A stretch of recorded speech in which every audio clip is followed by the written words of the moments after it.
Australia's resources sector is responsible for about a third of our carbon emissions. Some miners and energy companies are working to change that.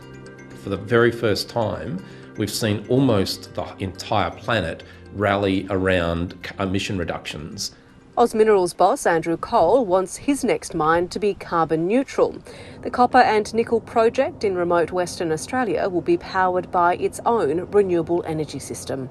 The way that we are designing West Musgrave is to minimise emissions as much as we possibly can. So the base case there is to build a renewable energy farm.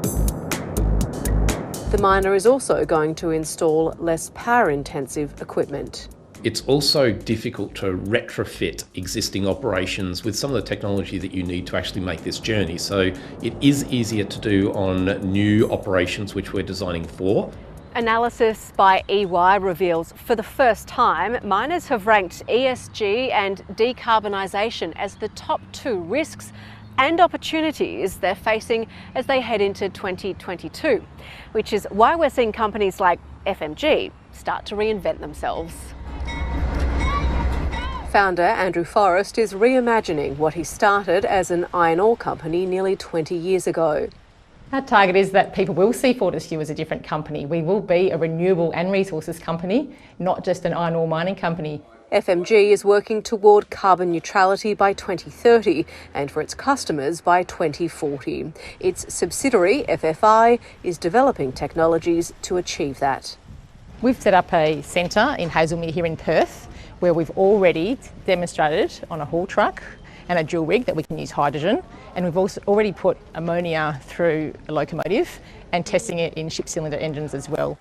New energy sources have also caught the eye of oil and gas producer Woodside. It's committing to build a $1 billion hydrogen and ammonia production facility in Perth. We see a number of opportunities with customers both within Western Australia as well as overseas. We're in a crisis, a climate crisis, and we need our largest emitting companies to really lead the transition. Lobby groups have welcomed recent commitments but want to see more. Start to invest quite heavily in reducing emissions, to reduce Scope 3 emissions across the longer term. That's something BHP and Rio Tinto have pledged to do by 2050.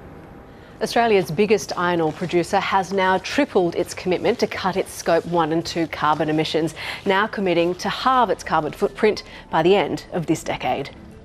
To get there, it'll spend $10 billion, including switching to renewable power at its iron ore and aluminium operations and electrifying its mining equipment.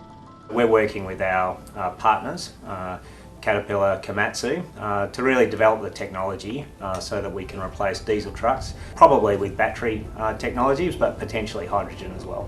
Rio sees the potential for new revenue streams too.